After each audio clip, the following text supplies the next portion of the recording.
18 Golden Age feuds. So vicious, they permanently rewrote Hollywood history. They smiled at every premiere, waved from every limousine, and gave every interview with perfect grace. Behind that grace was hatred so consuming it rewrote careers, collapsed friendships that had lasted decades, and in some cases permanently altered the course of cinema itself. These are the 18 feuds Hollywood spent a fortune making sure you never heard about. The feud that became a film. It was 1962, and Joan Crawford was standing backstage at a Broadway theater, holding a novel she had just read, waiting for Bette Davis to come off stage. The two women had spent the better part of 3 decades in a Cold War so sustained it had become a permanent feature of Hollywood's social architecture. Crawford had come, on this particular evening, not to make peace but to propose an alliance. The novel was called Whatever Happened to Baby Jane. The proposal was simple: they would make the film together. Davis, who recognized a good role the way other people recognize a weapon, agreed. To understand why that agreement meant what it did, you have to understand what each woman saw when she looked at the other. Davis saw glamour manufactured from ambition rather than earned through talent. Crawford saw critical adoration given to a woman she considered plain and difficult, withheld from herself without justification. What they each recognized in the other was the only true equal either had encountered in a lifetime of professional combat, and that recognition, that precise, mutual acknowledgement of equal power, was something neither woman could tolerate. Their studios were different. Davis had reigned at Warner Brothers, where she had fought for every role worthy of her abilities. Crawford had ruled MGM, where Louis B. Mayer had built her into a goddess of glamour. But Hollywood is a small city with long memories, and the two women were always aware of each other, always measuring, always comparing, always finding the other's position in the hierarchy somehow intolerable. The rivalry had begun not with hatred, but with something more complicated. Two women who recognized in each other the only genuine competition either had ever faced, and found that recognition impossible to live with comfortably. By the early 1960s, both women were in their 50s, and the industry that had made them famous had quietly moved on to other faces. The alliance Crawford proposed that night was born of necessity as much as strategy. They needed each other, and neither of them would ever admit it. Director Robert Aldrich later said something that should be remembered whenever the mythology of this feud is told, that on set, they behaved absolutely professionally. The hatred ran too deep to be expressed in anything as crude as on-set scenes. It expressed itself in 1,000 smaller cuts: Davis's complaints about Crawford's obsession with looking glamorous while playing a woman in decline, Crawford's insistence on keeping the set at a temperature that aggravated Davis's bronchitis, and the elaborate psychological chess match that neither woman ever acknowledged publicly as what it was. They were two of the most disciplined professionals in the history of Hollywood, and they used every ounce of that discipline against each other. The film was completed. It was extraordinary. And then came the 1963 Academy Awards. Davis was nominated for Best Actress for Baby Jane. Crawford was conspicuously not. Crawford volunteered to accept the award on behalf of any winner who could not attend the ceremony. When Anne Bancroft won for The Miracle Worker while performing on Broadway, Joan Crawford walked onto that stage in magnificent jewels, radiant with the pleasure of the moment, and accepted another woman's Oscar while Bette Davis watched from the audience. Davis later said in a television interview, she went to all the New York nominees and said if you cannot get out there, she would accept for them, and please do not vote for her. Whether Crawford had campaigned actively against Davis's nomination, or whether Davis's interpretation was colored by a rivalry that made neutral actions look hostile, the effect was identical. Davis never forgave it. They never worked together again. Crawford fell ill during their follow-up production and was replaced by Olivia de Havilland. They never spoke. When Crawford passed away in 1977, Davis was asked for a comment and delivered one of the most precisely devastating lines in Hollywood history. She said she had been taught that you should never say bad things about those who have gone. Therefore, she said, she would say only this: Joan Crawford is gone. Good. The feud outlasted both careers, both lives, and both women's attempts to control the narrative. And whatever happened to Baby Jane? Born from mutual contempt, shaped by mutual hatred, performed by two women who brought to their roles every wound they had ever inflicted on each other, remains a masterpiece. Their hatred made it better. That may be the most extraordinary thing either of them ever admitted by refusing to admit it. Davis and Crawford fought over legacy. The next feud was fought over something even more primal blood: sisters at war. The story of Olivia de Havilland and Joan Fontaine does not begin in Hollywood. It begins in a childhood bedroom in California, where two sisters, 15 months apart in age, discovered that the world had given them the same ambitions and the same industry, and had not left enough room for both. Their mother favored Olivia. This was not a matter of subtle preference, but of explicit declaration. Olivia could, Joan could not, became the defining rhythm of Joan's childhood. When Joan tried to follow her sister into acting, their mother told her directly that Warner Brothers was Olivia's studio. Joan could not use the family name. She became Joan Fontaine, carrying a stepfather's surname as a permanent reminder of what she had been told she was not entitled to. She wore that name for the rest of her life, and every time someone addressed her by it, it carried the ghost of the instruction that had created it. For several years, Olivia's career outpaced her sister's considerably. Then, everything changed at once. Joan was cast by Alfred Hitchcock, first in Rebecca, then in Suspicion, and a different trajectory began. By 1942, both sisters found themselves nominated for the Academy Award for Best Actress, simultaneously the first time in history that two siblings had competed directly for the same Oscar. Olivia for Hold Back the Dawn, Joan for Suspicion. The industry held its breath. The accounts of what happened in those moments differ. Joan later wrote her version. Olivia offered hers, but the question of who had wronged whom in that charged, public, photographed instant would define their relationship for the following 3 decades. Joan won. In that moment of victory, something in the relationship shifted into a configuration it would never fully leave. A cutting remark Joan made about Olivia's new husband in 1946 deepened the fracture into something that required no dramatic gesture to maintain. It simply was a coldness, a distance, a mutual awareness of territory that could not be shared. When Olivia won her own Oscar in 1947, she turned away from Joan backstage. The slight was public, deliberate, and remembered. They did not speak for 5 years. There were periods of contact over the following decades. Christmas together in 1961, photographs of them laughing at a party in 1967, a visit Joan made to Olivia in Paris in 1969. But these moments were the exception, not the pattern.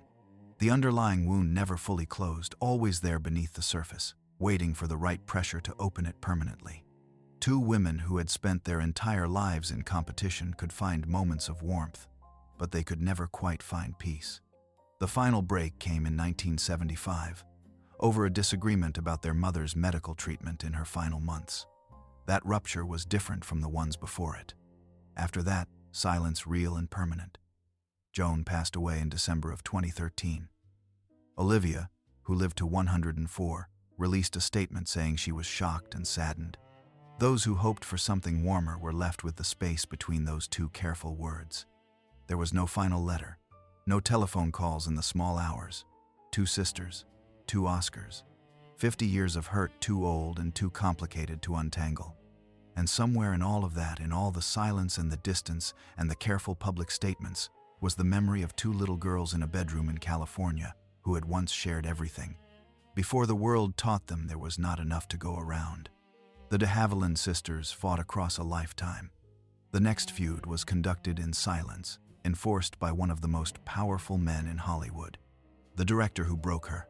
In 1961, Alfred Hitchcock saw a young model named Tippi Hedren in a television commercial for a diet beverage. He signed her to a contract, cast her as the lead in The Birds, and began what looked, from the outside, like the classic Hollywood discovery story, the master director who transforms an unknown into a star. He designed her clothes, advised her on food and wine, and supervised her screen tests personally, spending $25,000 on 2 days of preparation. Hedren later said she had learned in 3 years what it would have taken 15 years to learn otherwise.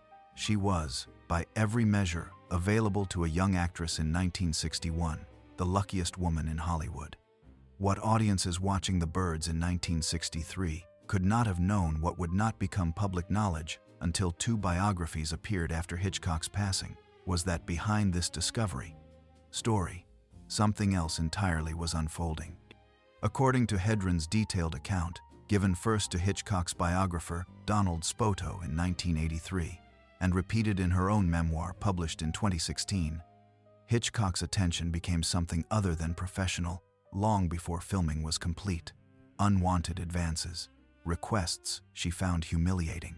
A proposition delivered quietly enough that no one nearby could hear, in a tone that made its meaning unmistakable. When she refused him, his response was not anger in any ordinary sense. It was something more calculated. He reached for the provision in her contract that prevented her from working for any other director. She was not fired. She was not released. She was kept under contract, paid her salary, and made professionally invisible for years of her prime to every other filmmaker in the industry. The most powerful director in Hollywood had decided that if he could not have what he wanted, nobody else would have her either.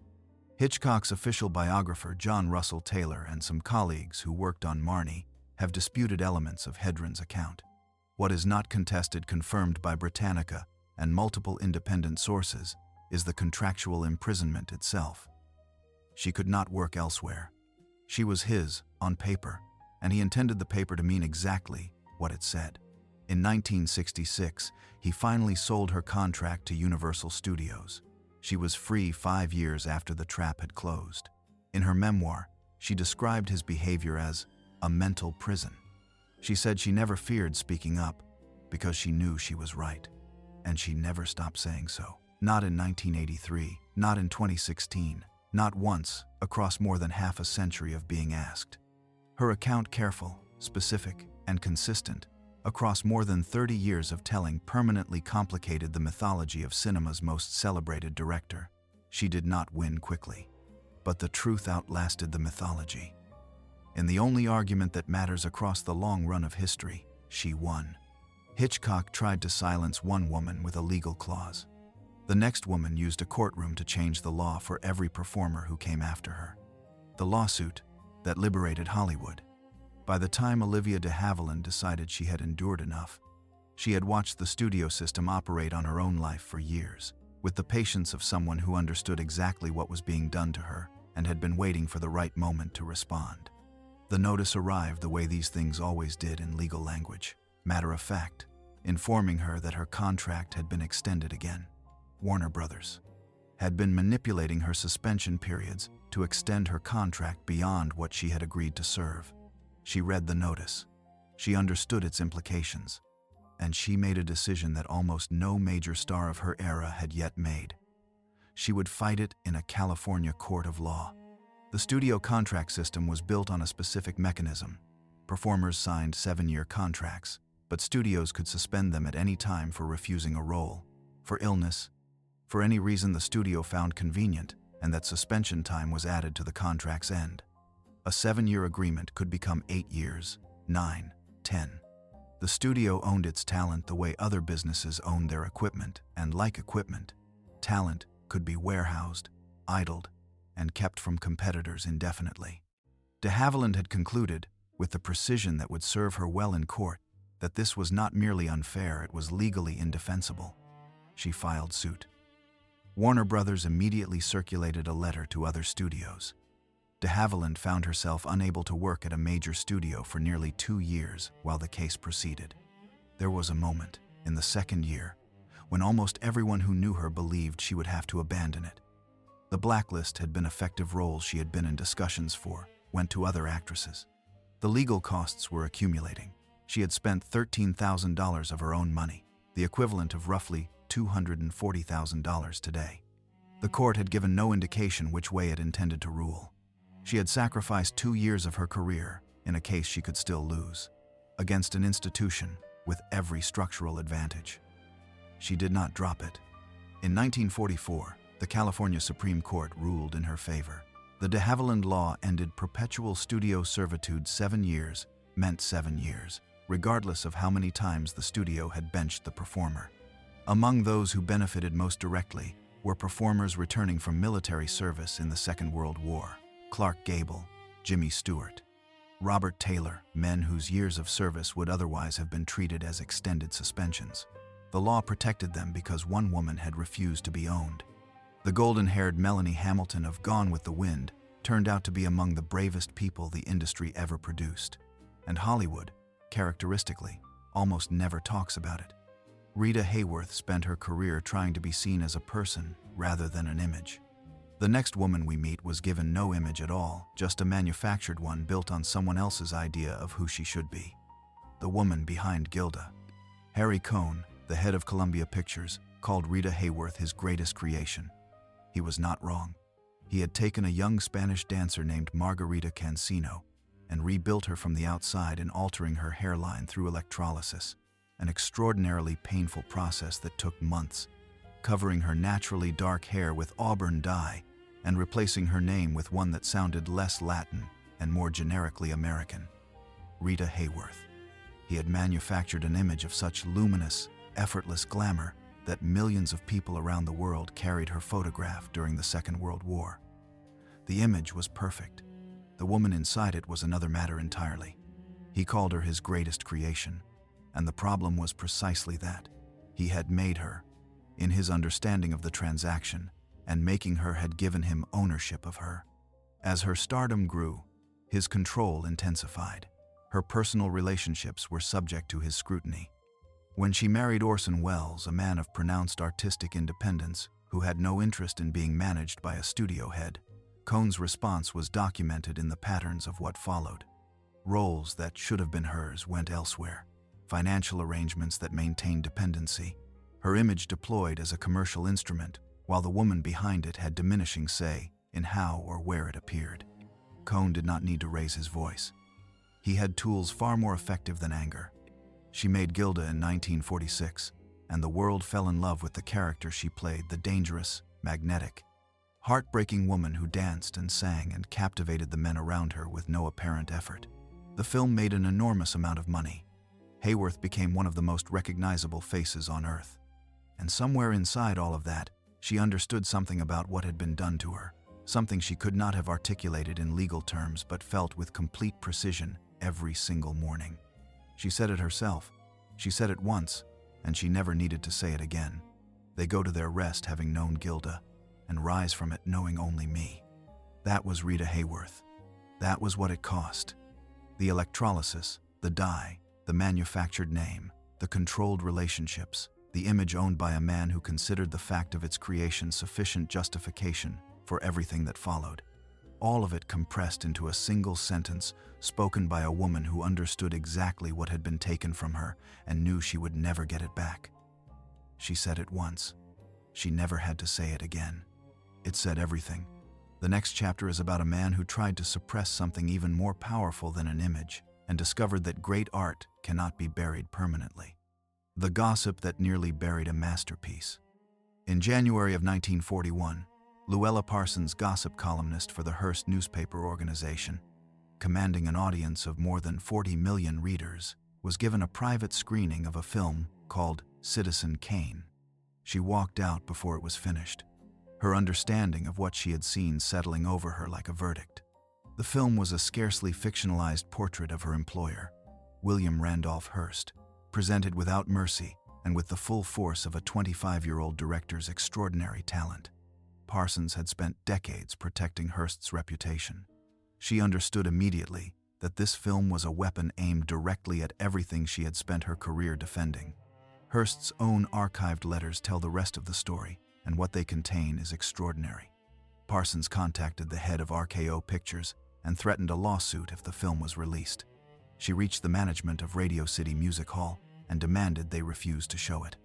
When RKO's head George Schaefer did not submit, Parsons called every major studio head in Hollywood with a threat so specific it has been preserved in print. If they wanted to keep their private lives private, she would give them their private lives. She was telling them, directly, that the full resources of the Hearst newspaper empire, its access to the private information of everyone in Hollywood, accumulated over decades, would be deployed against them personally if they supported the film's release.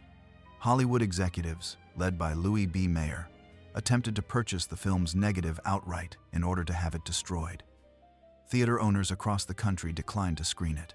Orson Welles was investigated by the Federal Bureau of Investigation, fed into a campaign that branded him a communist sympathizer using information planted by the Hearst organization. The film opened to extraordinary critical praise and near-empty theaters.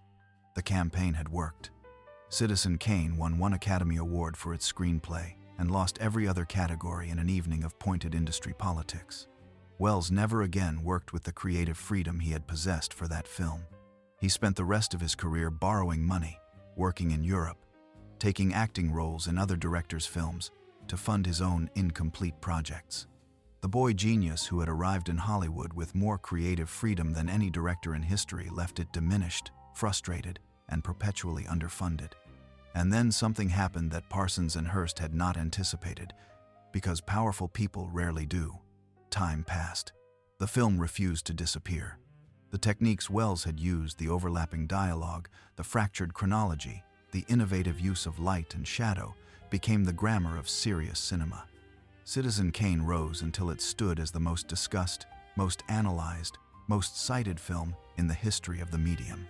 Parsons is remembered, when she is remembered at all, as the woman who tried to stop it. There is no more complete defeat available to a person who makes their living deciding what the world is permitted to know. Parsons wielded her column like a weapon and lost the war that mattered most. The next chapter takes us to a night in Beverly Hills, where a different kind of crisis unfolded, and where the studio's response revealed everything about what the system truly valued. What the studio did to Lana Turner. On the evening of April 4, 1958, Lana Turner was in her rented Beverly Hills home with her 14-year-old daughter Cheryl and her boyfriend, a man named Johnny Stompanato. Stompanato had subjected Turner to documented threatening and aggressive behavior throughout their relationship. He had once appeared on the set of a film she was shooting in England and made a threatening gesture toward her co-star. On this particular evening, he was threatening to harm Turner's face, to harm her mother, and to harm her child. Cheryl Crane, listening from the hallway outside her mother's bedroom, heard the threats and took a kitchen knife from the drawer. What follows is a public record. Cheryl went to her mother's room. Stompanato was fatally wounded in the confrontation. A coroner's inquest returned a ruling of justifiable homicide. Cheryl Crane was exonerated of any wrongdoing. Turner's own autobiography and accounts from those present that night confirm what happened next. Before the police had finished processing the scene, Jerry Giesler had arrived at the house. Giesler was the most famous attorney in Hollywood, known specifically as the lawyer studios called when a crisis threatened to become a public relations problem. He was there before Turner had been seen to. He was there before the press had gathered. He was managing the narrative before the night had finished unfolding. In Hollywood, the story was always the first casualty, and Giesler was there to make sure the studio controlled it. Turner later wrote that the experience taught her something she could not have been taught any other way. The studio's relationship to her had always been the relationship of an institution to an asset. Assets were managed, not comforted. Crises were contained, not processed. The calculation was always about what the morning papers would say, what the box office would do, and how the situation could be resolved with the least interruption to business. The coroner ruled justifiable homicide. Cheryl was released into her grandmother's custody. And Turner's next film, Imitation of Life, a picture about a self-absorbed actress whose professional ambitions come at the expense of her daughter, became one of Universal's largest commercial successes of the era. The industry that had managed her crisis had also quietly noted its commercial possibilities. She was, to the end, primarily a function that the system ran rather than a person the system protected. The studio turned Lana Turner's worst night into a business calculation.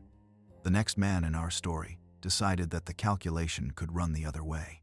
The tough guy who outmaneuvered the studio. In a single year in the early 1930s, James Cagney's films earned Warner Brothers more money than most performers would see in a career. His contract paid him a fraction of what that represented. He did the arithmetic, and then he walked out. Cagney had grown up in a tenement in the Bronx, and he brought to his professional disputes the particular quality of someone who has spent their childhood learning the difference between what is fair and what is offered to people who cannot fight back. Warner Brothers had structured the arrangement in the standard fashion. maximum extraction of value from the performer, minimum sharing of the profit. Warner Brothers had beaten stars before stars with considerably more leverage than Cagney. The studio's institutional memory was long, and its patience considerable. Most performers in Cagney's position had eventually come back on the studio's terms, because they needed the work more than they needed the principal. The studio counted on this. It had been right often enough to believe it would be right again. What the studio had not fully reckoned with was that Cagney was not most performers. The walkouts were public. The salary demands were explicit. Warner Brothers responded with suspension, bad publicity, and industry pressure applied from every direction simultaneously. Cagney did not apologize. He did not lower his demands. He did not return on their terms. He sat out for months at a time, turning down what the studio offered, watching his colleagues collect their reduced salaries and saying nothing. He was, in this dispute, entirely recognizable as the characters he played on screen. The difference was that here the stakes were real, and the studio had every structural advantage, and Cagney won anyway.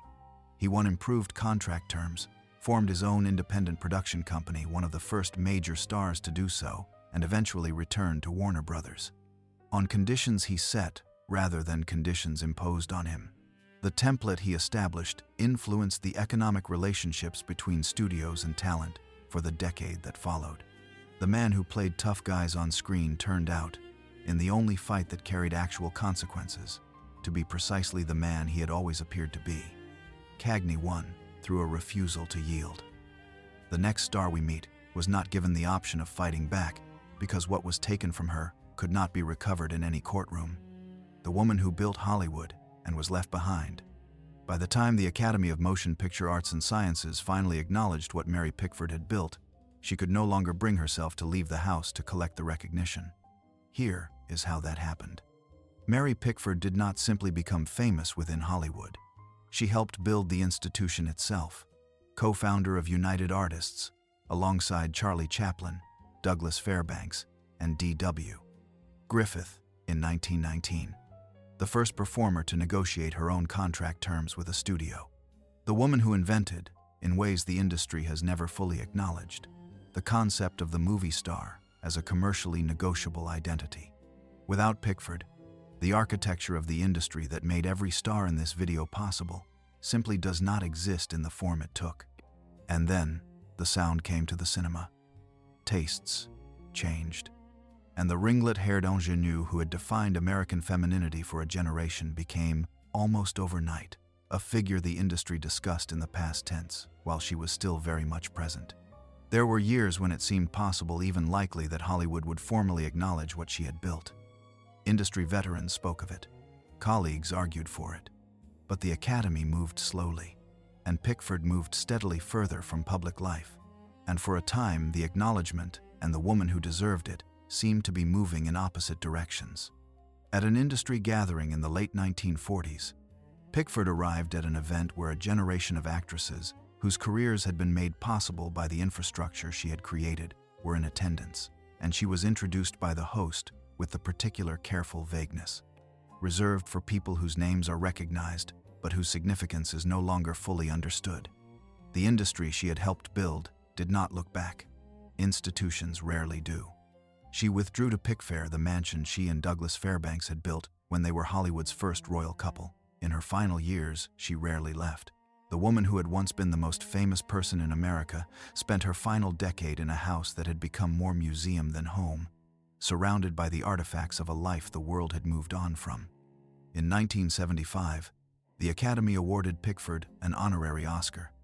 She accepted a filmed message from Pickfair, too unwell, too reclusive, and too aware of what the gesture implied to appear in person. The woman who had invented the commercial logic on which the Academy itself depended received her industry's final acknowledgement in absentia, delivered to her in a house she no longer left. She passed away in 1979. The institution she had helped found sent flowers. Pickford built the industry that forgot her. The next star we meet was remembered everywhere she went and discovered, painfully, that being remembered and being truly seen are not the same thing. The star who couldn't escape her own image. Most people have never heard of Marilyn Monroe Productions. which is exactly the way the industry preferred it. In 1954, at the height of her fame, Marilyn Monroe founded her own production company, a deliberate attempt to assert creative control over her own career, to negotiate from a position of something other than dependence, and to be taken seriously as a professional rather than celebrated as a commodity. She also studied at the Actors Studio in New York under Lee Strasberg, working with the same rigorous technique being applied by the most serious dramatic performers of her generation. She read widely and thought carefully about her work. The press found this inconvenient and largely ignored it. The image was more useful than the person. It always has been. In 1962, she was filming Something's Got to Give for 20th Century Fox. Her salary was a documented fraction of her male co-star's earnings. Her requests for basic professional accommodation were characterized publicly as evidence of difficulty and unreliability. In June of 1962, she was dismissed from the production. The studio issued a statement about her behavior. The statement did not mention what the studio had paid her relative to everyone else on the lot. She passed away on August 4, 1962. Fox resumed production on Something's Gotta Give with a replacement cast member. The studio's business continued without interruption. These two facts, a woman gone and a production restarted, occurred within days of each other. What does it mean when an institution responds to the passing of one of the most famous people on Earth, primarily by calculating how quickly the work can continue? The script does not answer that question. It only places the two facts beside each other and allows you to feel what their proximity means. Monroe's story shows what the system did when it chose to see only the image. The next man we met looked past every image Hollywood had ever constructed and paid for that refusal for the rest of his career. The method against the machine. In 1973, Marlon Brando won the Academy Award for Best Actor for The Godfather and sent someone else to collect it. What he was trying to say that night, and what it cost him to say it, is a story Hollywood has never been entirely comfortable telling. A young woman named Sakine Littlefeather walked to the microphone and declined the award on Brando's behalf in protest of Hollywood's treatment of indigenous peoples in film. The Academy's discomfort was not merely visible, it was captured on film, in the faces of an audience watching their ceremony used as a platform for a truth they would have preferred to hear somewhere else. On a different night, directed at someone with less leverage, some in the audience expressed their disapproval audibly. Others sat in stunned silence. Nobody in that room had expected this, and that was precisely the point. To understand why Brando chose that moment, you have to understand the preceding 2 decades. He had arrived in Hollywood with a talent so obvious and so disruptive that the industry recognized it immediately and spent the following years in an uneasy relationship with what that recognition required. He could do things on screen that no one had done before, a quality of unguarded, interior truth that made everything around him look performed by comparison. He changed what American acting meant and sounded like. And he was, from the beginning, openly contemptuous of the social rituals that fame was supposed to require. He turned down roles on instinct and said publicly what he thought of an industry that treated art as a subdivision of commerce. Hollywood remembered. The response was not dramatic confrontation, but something more characteristic of institutions: a coolness, a sustained period in the 1960s when roles that should have gone to the most talented performer of his generation went elsewhere. A film he had been in discussions for in 1962 went to another director's choice. Productions found different leads without public explanation. Observers noted a pattern in which his name appeared in early conversations and quietly disappeared from later ones. By the late 1960s, it had become clear that the establishment was not going to reward contempt with opportunity, no matter how extraordinary the work that accompanied it. He continued to produce that extraordinary work anyway. The establishment continued to maintain its complicated relationship with it. Then came the Oscars night of 1973, the award he had earned, the microphone he did not approach. The Academy never fully forgave him for using their stage to say something true. He passed away in 2004, having outlasted every executive who had tried to diminish him. The institution that resented his contempt had spent the intervening decades teaching students to imitate him. He won. It simply took longer than his genius deserved. Brando refused Hollywood's rules and ultimately survived them. The next story is about a man who followed the rules and destroyed other people's lives in the process. The betrayal that split Hollywood in two.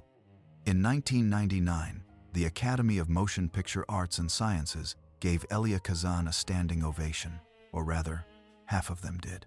The other half remained seated, hands in their laps, in a silence so pointed it was captured on film and has never been forgotten. To understand why that room divided the way it did, you have to go back 47 years.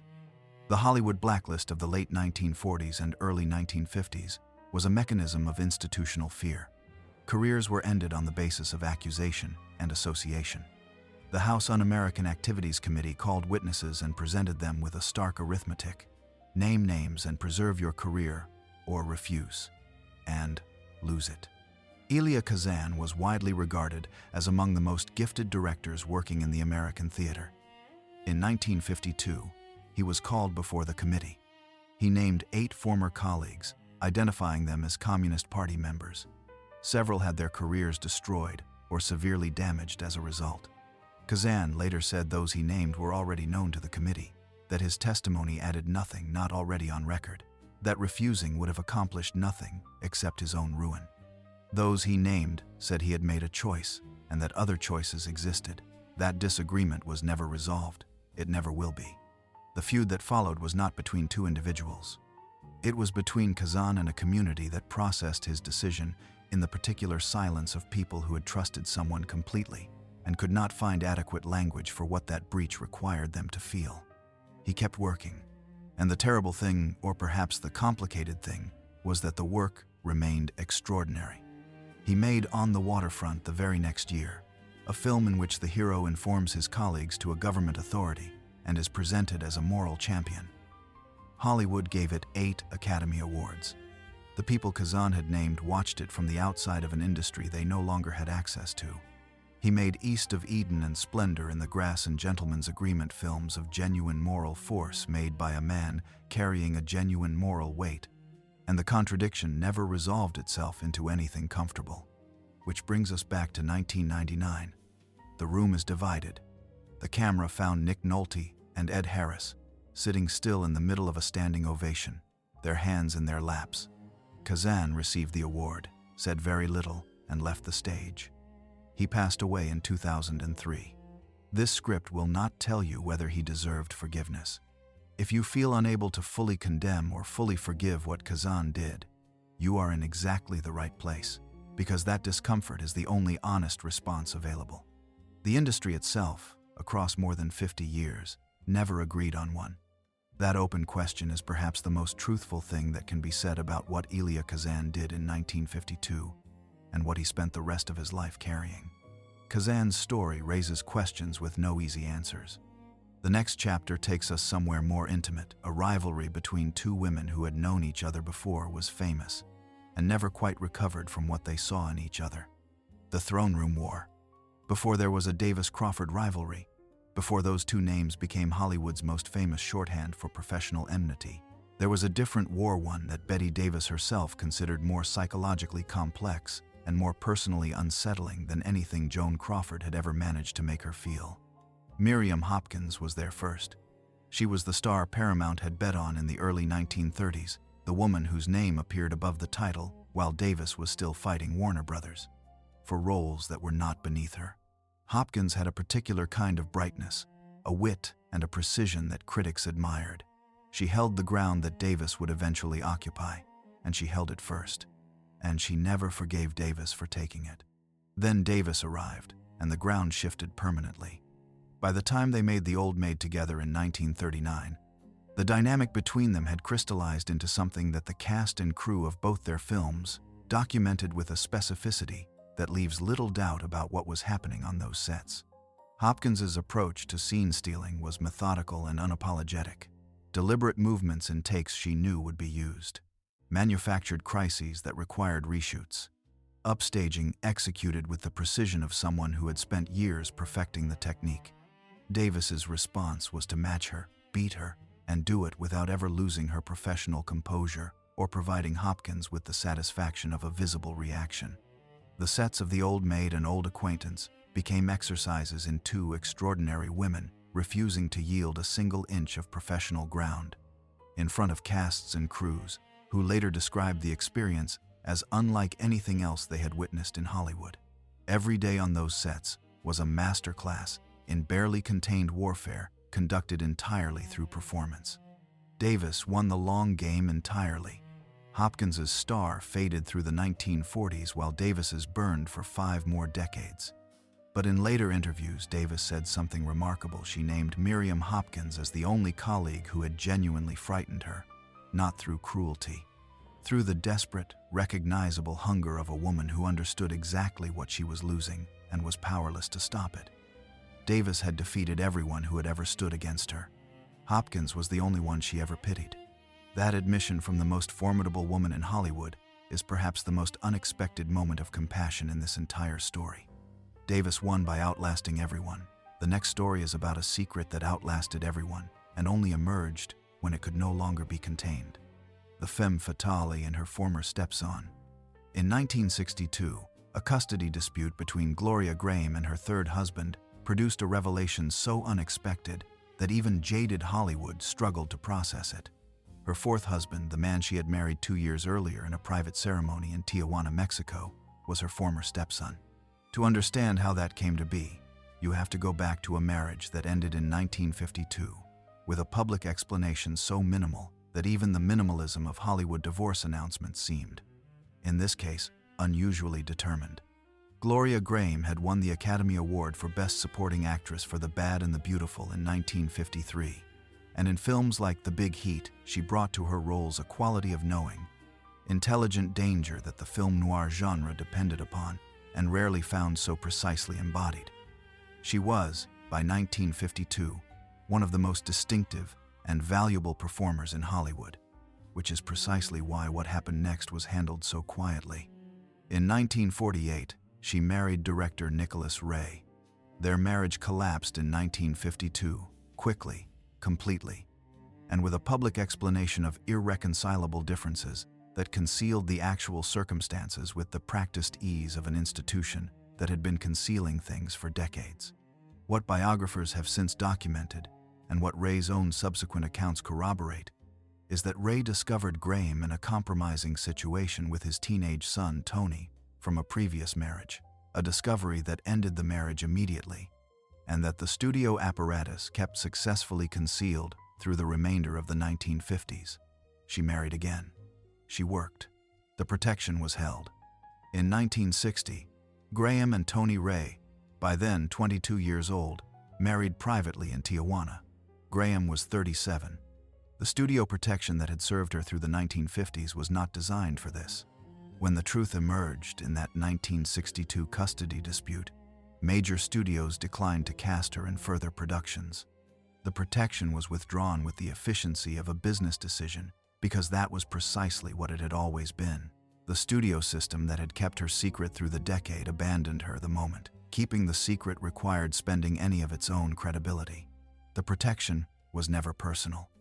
It was strategic. And strategies change when the cost-benefit arithmetic changes. Hollywood protected Grahame until protecting her cost something. Our next story is about a man the whole system tried to destroy and could not. The Empress of Gossip meets her match.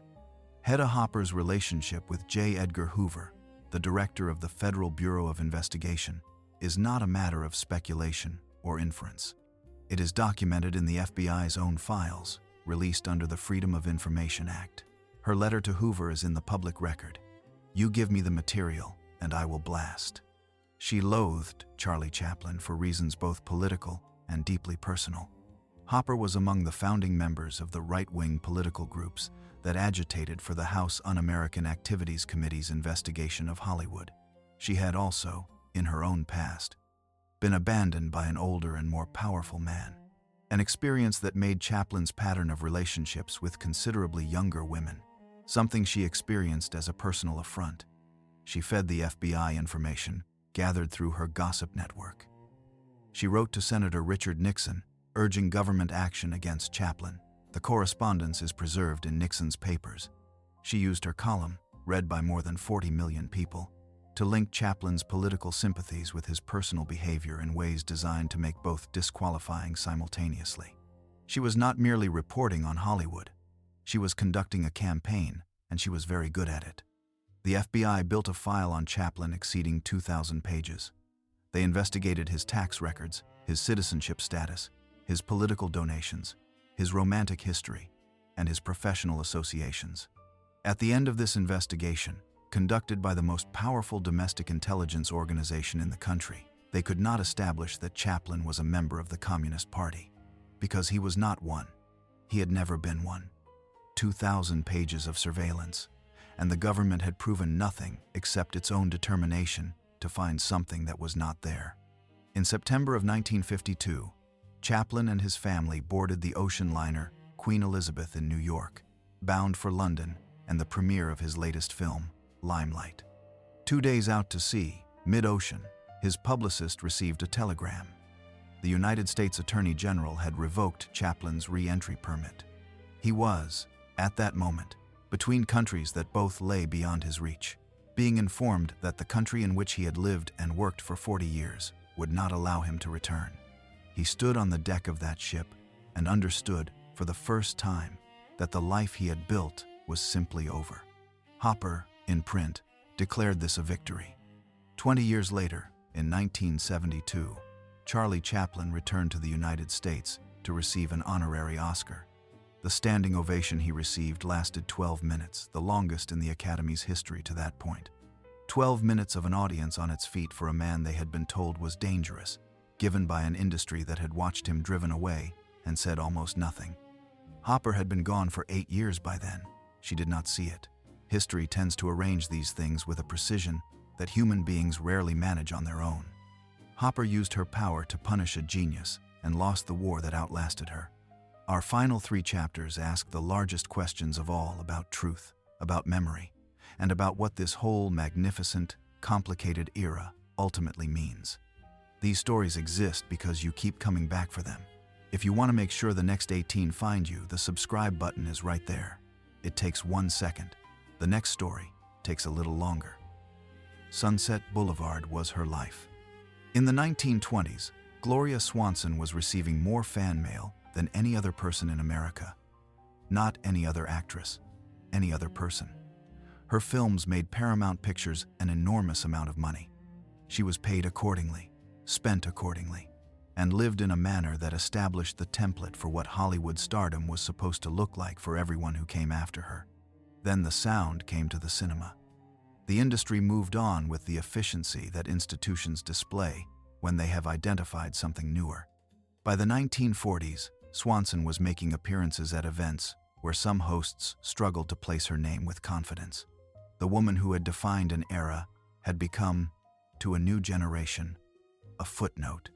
In 1949, Billy Wilder approached her for a film called Sunset Boulevard, the story of a forgotten actress from the silent era, living in a decaying mansion with her memories and delusions, convinced the cameras were about to return for her. The character's name was Norma Desmond. The parallels to Swanson's own life were not accidental. Wilder knew exactly what he was asking her to do: perform her own diminishment, on screen, for a paying audience, with complete honesty about what that diminishment felt like from the inside. Those who knew Swanson from that period recall that she did not hesitate when the script was placed before her. She read it. She put it down. She said yes. She later spoke of that decision as one she made not despite understanding what the role required, but because of it, as though saying yes to Norma Desmond was the first completely honest professional choice she had been offered in years. What she gave the camera was everything. Every year of being forgotten, every event where the host had stumbled over her introduction, every morning of waking up in a world that had moved on, she put all of it on screen and let it be seen. She received an Academy Award nomination for Best Actress, losing to Bette Davis for All About Eve in an outcome that itself became famous. She returned to semi-obscurity, but Sunset Boulevard ensured she would never be forgotten, and in later interviews, she spoke of Norma Desmond with a complicated tenderness that suggested she understood precisely what the role had cost and what it had been worth. Norma Desmond says, in the film's most famous line, "I am big, It's the pictures that got small. That line belongs to the character, but Gloria Swanson knew what those words meant. She had lived on both sides of the distance between them. Swanson found a form of immortality by playing her own forgotten self. Our final 2 chapters are about truths that were hidden, disputed, and in one case, turned into something the world still is not entirely sure how to feel about. Mommy Dearest. Joan Crawford passed away in May of 1977.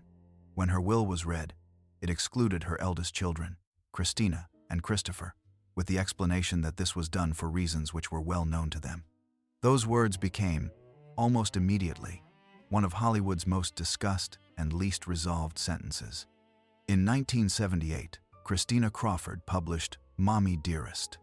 The book described a childhood characterized, in Christina's account, by physical punishment, psychological control, and a performance of maternal devotion conducted for public consumption that bore, she said, no relationship to what occurred behind the doors of their home.